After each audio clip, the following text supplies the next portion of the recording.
Halo teman-teman, kembali lagi bersama saya Chris Tepu di sini.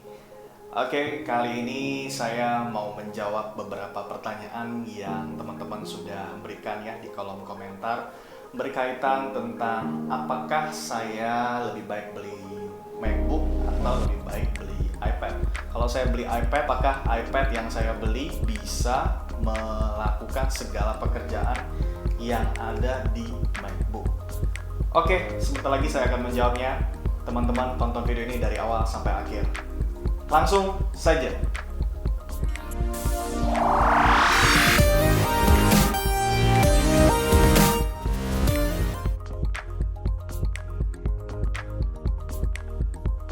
Oke teman-teman, yang pertama yang harus kalian ketahui terlebih dahulu adalah bahwa iPad dan MacBook itu dua device yang jelas berbeda. Yang berbeda itu apanya ya kak? Yang berbeda itu adalah yang pertama dari segi bentuk, yang kedua dari segi operating system yang berbeda. Ya tentunya perbedaan-perbedaan ini bisa membuat pekerjaan kalian bisa lebih mudah atau malah jadi lebih kesulitan gitu ya. Nah, itu yang akan saya jelaskan hari ini melalui video ini kepada kalian. Oke, kita mulai dulu dari pertanyaan pertama. Apakah kalau saya beli iPad, semua pekerjaan-pekerjaan yang biasa saya lakukan di MacBook bisa dikerjakan di iPad? Nah, ini yang pertama saya akan bantu teman-teman untuk menjawab pertanyaan seperti ini. Ya, sebenarnya yang paling penting adalah teman-teman harus bisa mengukur pekerjaan dari teman-teman terlebih dahulu. Nah, kalau misalnya pekerjaan teman-teman hanya seperti editing foto, editing video, ya atau hanya sekedar membuat skrip atau hanya mengetik-mengetik seperti itu, menurut saya iPad itu masih punya kemampuan-kemampuan yang seperti itu. Ya, editing video pun sebenarnya video-video yang mungkin hanya bersifat ringan saja sih, sebenarnya tidak yang terlalu berat-berat banget ya. Tidak terlalu merender video-video yang misalnya jangka durasi dari video itu tidak terlalu panjang, itu yang pertama. Kemudian yang kedua, bahwa kualitas video yang kalian edit di dalam iPad itu punya kualitas yang mungkin jangan terlalu tinggi ya. Salah satunya adalah misalnya video yang kalian edit hanya punya kapasitas 720 atau 100 atau 1080p saja ya. Jadi jangan sampai 4K gitu ya. Karena kalau kalian mengedit video 4K di iPad atau di iPad Pro, tentunya pasti akan jadi kendala karena kemampuannya tentu saja tidak semaksimal di MacBook. Ya, di MacBook pun ada beberapa MacBook yang juga punya kualitas yang tinggi, ada yang juga kualitasnya sebenarnya tidak terlalu tinggi. Ya, teman-teman. Jadi, kalau menurut saya sesuaikan dulu dengan pekerjaan-pekerjaan yang akan kalian kerjakan. Oke? Itu dia. Nah, kemudian dari segi operating system. Nah, operating system yang berbeda ini sebenarnya juga akan menjadi acuan untuk kita mau beli yang mana nih dari kedua device ini. Sebenarnya operating system di iPad dan di MacBook itu jelas berbeda. Ada beberapa aplikasi-aplikasi yang bisanya hanya di MacBook saja.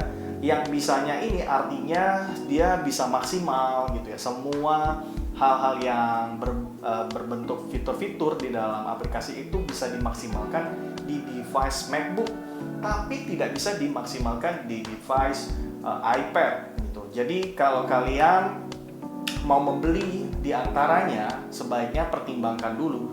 Tentunya OS keduanya ini berbeda dan cara mengoperasikannya juga berbeda. Kalau menurut saya, OS di iPad itu lebih mudah dioperasikan atau lebih mudah kita gunakan. Karena jelas kalau iPad itu adalah satu device yang portable ya, bisa kita bawa kemana-mana saja dan tidak perlu harus dimatikan ya, seperti di MacBook. Kalau di MacBook ya mungkin kita kita mau melakukan pekerjaan kan tidak seportable si iPad ya, dengan mudah kita pindahkan karena jelas dia lebih portable karena mungkin lebih ringan dibandingkan dengan MacBook ya. Nah, ini harus kalian pertimbangkan terlebih dahulu dalam membeli device Apple ya, baik iPad ataupun MacBook. Nah, kita melihatnya dari besaran pekerjaan yang akan kita berikan kepada kedua device itu. Kalau misalnya pekerjaan-pekerjaan yang berat, saya merekomendasikan teman-teman sebaiknya membeli MacBook. Dan yang paling rekomen ya untuk pekerjaan berat adalah MacBook Pro pastinya ya.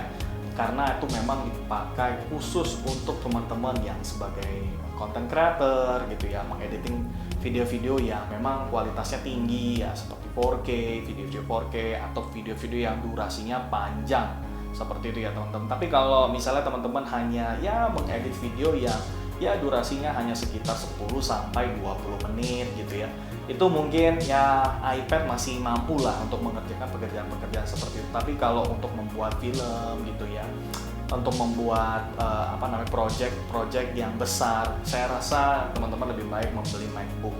Dan memang yang paling saya rekomendasikan adalah MacBook Pro. Tapi teman-teman sekali lagi, kalau misalnya kalian hanya sebagai pelajar gitu ya, atau sebagai mahasiswa, mungkin device iPad Pro ini bisa menjadi satu rekomendasi yang baik ya, karena kalian cukup beli iPad Pro-nya lalu beli Apple Pencil generasi kedua yang pernah saya review juga ya. Jadi kalau kalian beli dua device itu sudah sangat baik ya untuk kalian aktifkan atau kalian operasikan setiap harinya dalam menyelesaikan pekerjaan-pekerjaan di kampus kalian.